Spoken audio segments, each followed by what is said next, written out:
Os irmãos da equipe de louvor foram ousados hoje e colocaram um peso a mais na sua cruz aí. Porque essa última canção, ela é muito complicada, ela. É complicado. Você tem que tomar cuidado com o que você fala. Jesus diz que no dia do juízo, Ele tomará cada palavra que saiu da nossa boca. É escrito, Jesus falou isso. É verdade. Tudo que saiu da nossa boca, nós vamos prestar contas. E aí o pastor de vocês que, né? Entendeu? Senão eu vou complicar mais a vida dos irmãos ainda, né?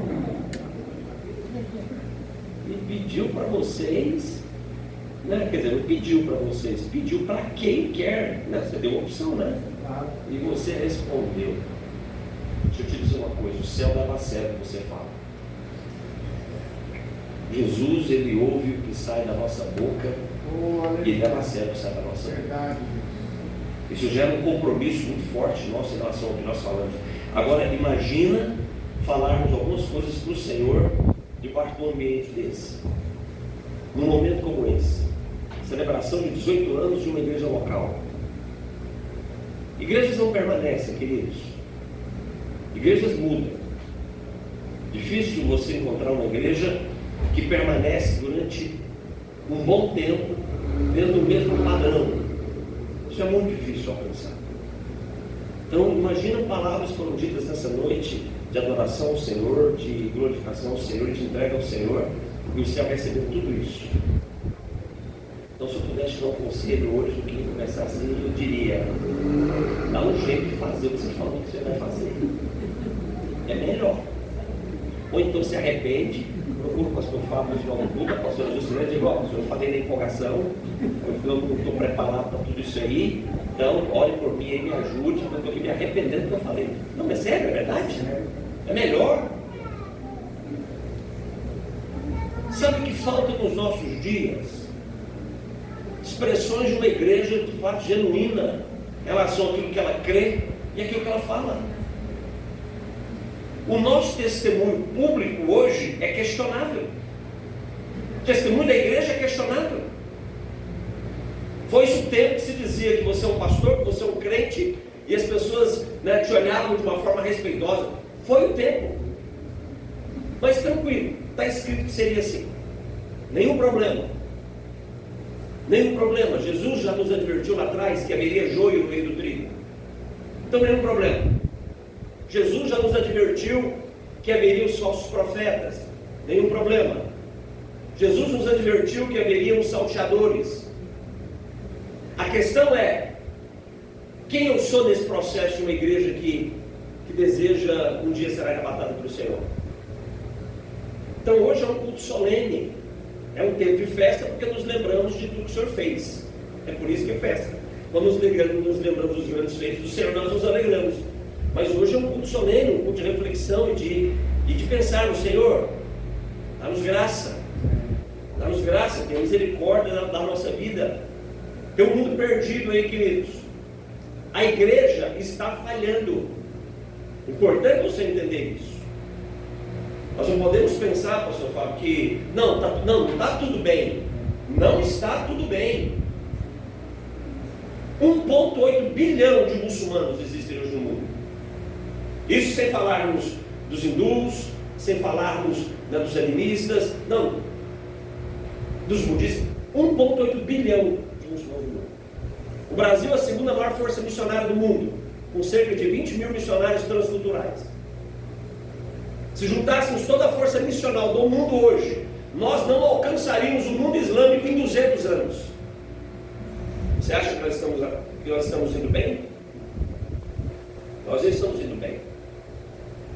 O Brasil é um país continental, com um pouco mais de 200 milhões de habitantes. Só no Brasil existe cerca de 6 povos não alcançados. Você sabe o que é um povo não alcançado? Vou te explicar o que é um povo não alcançado para você entender a gravidade disso.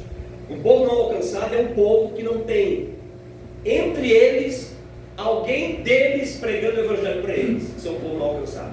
É como se nós aqui, nesse auditório aqui, fôssemos uma nação, fôssemos uma tribo, fôssemos um povo, fôssemos uma língua, e ninguém aqui dentro de nós conhecesse Jesus. Isso é um povo não alcançado.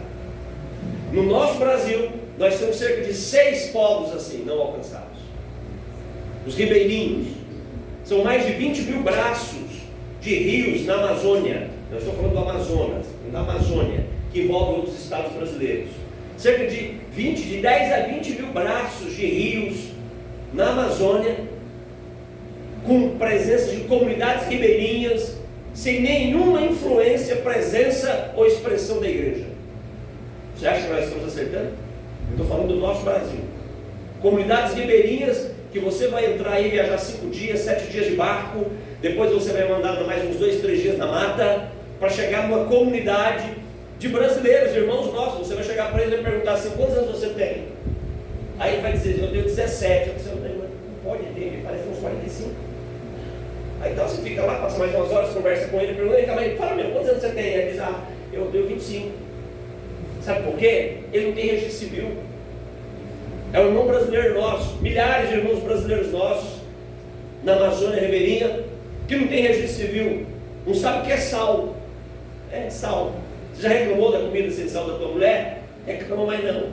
Primeiro que é perigoso. Perigoso reclamar da mulher. Cuidado. Cuidado que você dorme. Você dorme e ela pode dormir depois de você e pode dar ruim. Então reclama não. Enfim. Você não sabe o que é sabão. Você acha que nós estamos fazendo o que deveríamos fazer?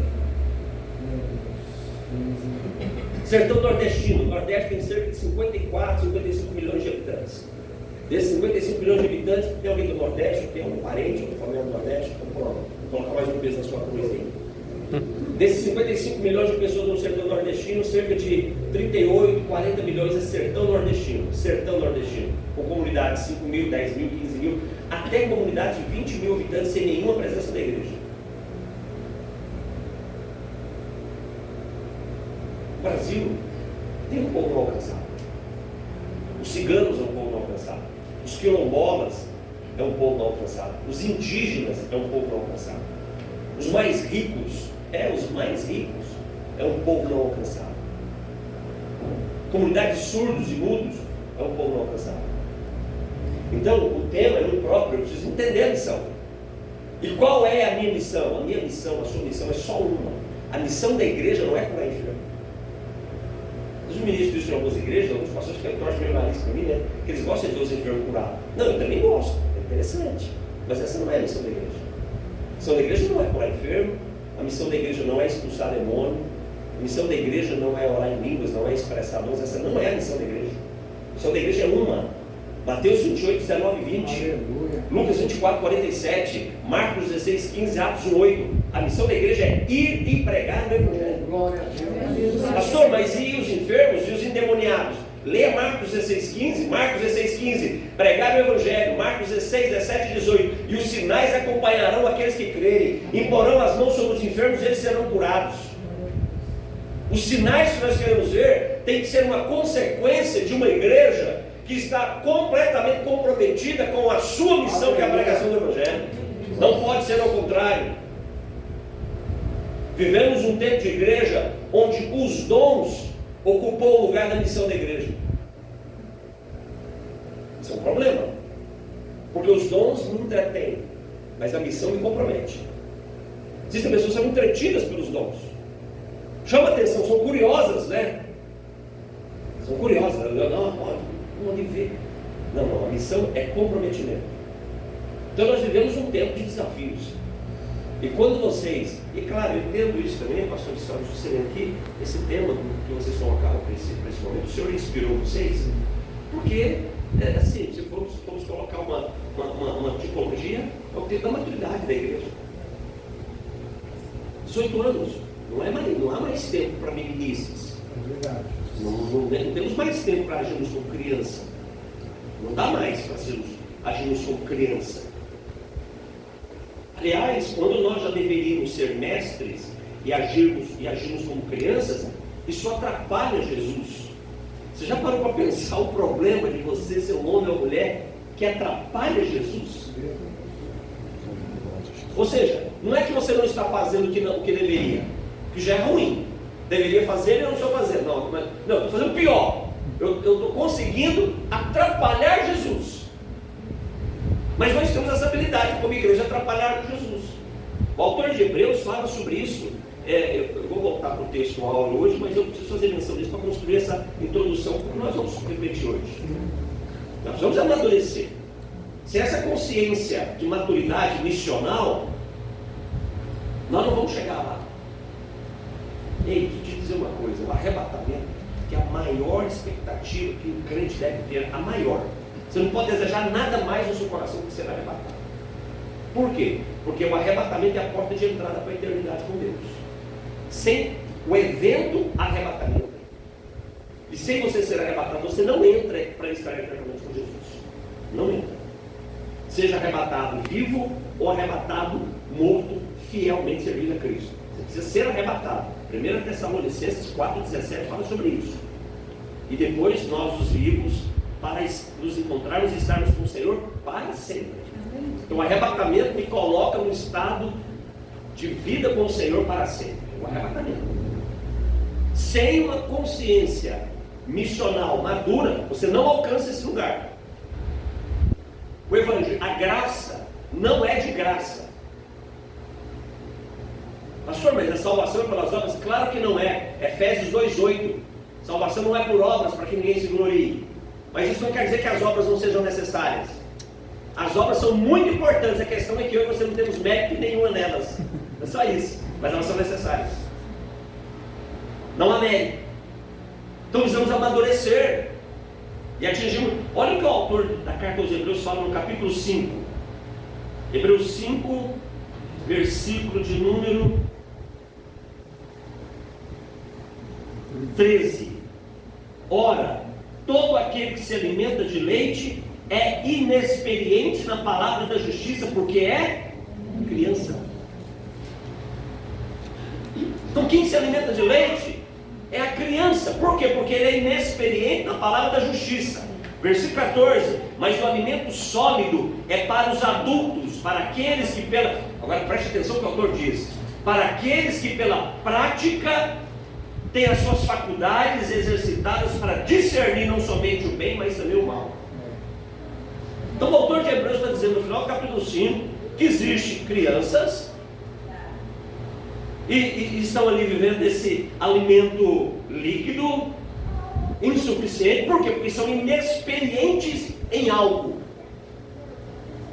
Não é o tempo que amadurece somente, é a experiência da palavra de Deus que amadurece. É o que o autor de Hebreus falou no versículo 13. E se eu não tenho experiência, deixa eu lhe dizer uma coisa: experiência é diferente de conhecimento. Se as pessoas estão na igreja